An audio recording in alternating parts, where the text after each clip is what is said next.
கடந்த 2 ஆண்டுகளில் 2 மாணவர்கள் தேர்ச்சி பெற்று உதவித்தொகை பெற்று வருகிறார்கள் என்பதும் இந்த பள்ளிக்கு பெருமை.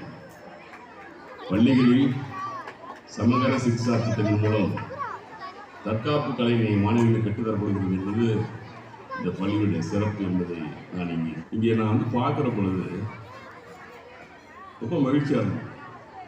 இங்கே வந்திருக்கிற தாய்மார்கள், சகோதரிகள், பெரியோர்கள் இந்த மாணவர்கள் மேல் எவ்வளவு ஒரு வளர்ச்சி அடைய வேண்டும் என்ற அந்த எண்ணம் இருந்தால் நீங்களும் அவரோடு இந்த விழாவில் கலந்து கொண்டு இந்த பெருமை சேர்க்க வேண்டும் நான் எதிர்பார்க்கவில்லை.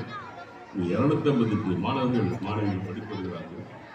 அதில் 240 மாணவர்கள் இஸ்லாமிய குடும்பத்தை சார்ந்தவர்கள் நினைக்கிற பொழுது மிக மிக மகிழ்வாக இருக்கிறது. அதுதான் இங்கே வந்திருக்கிற மருதாணி இருக்கிற இஸ்லாமிய நாட்டிய அவருடைய பெற்றோர்களெல்லாம் இங்கே பெரும் திரளாக இருக்கிறார்கள் நினைக்கிற பொழுது அவர்களெல்லாம் என்னுடைய மகிழ்ச்சியை நான் தெரிவித்து கொள்கிறேன்.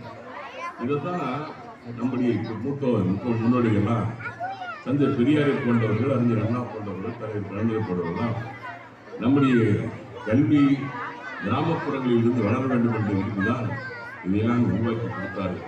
அந்த வகையில் தான் இன்றைக்கு இந்த பள்ளி வளர்ந்து கொண்டிருக்கிறது என்பதை நான் இங்கே தெரிவித்துக் கொண்டு இந்த 3 ஆண்டு தொடர் 100 ஆண்டு 100 மார்க் எடுத்தவங்க 100 விதம் எடுத்தவங்க தொடர்ந்து அந்த விழாவை கொண்டாட வேண்டும் நான் கேட்டுக்கொள்கிறேன்.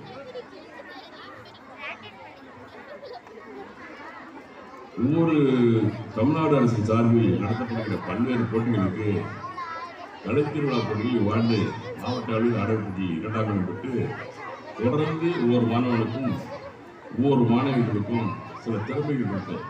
அந்த திறமையெல்லாம் வெளிப்படுத்துகிற நம்முடைய ஆசிரியர் மக்கள் இங்கே அவர்களெல்லாம் ஊக்குவித்து இன்னும் அவர்களை பயிற்சியில் வளர்ந்து வேண்டும் என்று நான் கேட்டுக்கொள்கிறேன். நாங்கள்லாம் படிக்கிற பார்த்தீங்கன்னா ஒரு சிலேட்டு கூட கொடுக்க மாட்டாங்க, சில மேடையில் உட்காந்துலாம். ஆனால் இன்னைக்கு அத்தனையும் கொடுக்குறாங்க அரசாங்கம். புத்தகம், புத்தகப்பை, நோட்டுகள், சீருடைகள், பேருந்து பேர் அட்டணைகள், காலணிகள், ஜாமெண்ட்ரி பாக்ஸ் போன்ற 20 பொருள்கள் அரசாங்கம் உங்களுக்கு வழங்கி உங்களுடைய கல்வியை ஊக்குவிக்கிறதுக்கு காரணம் நீங்கள் தான் பள்ளிக்கூடத்தில் படிக்கப்பட்டு உயர்ந்த நிலையில் வர வேண்டும் என்பதற்கான அடையாளம் தான் நம்முடைய அரசு நீங்கள் செய்து கொண்டிருக்கிறது. குறிப்பாக 36 துறைகள் ஒரு அரசாங்கத்தில் இருக்கிறது.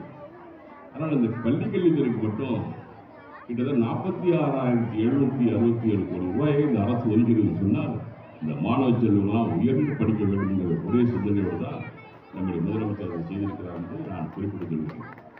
இங்கே நான் இஸ்லாமியர்கள் அதிகமாக வாழ்கிற பகுதியில் காரணத்தினால் நான் இஸ்லாமியருடைய முன்னோர்களை பற்றி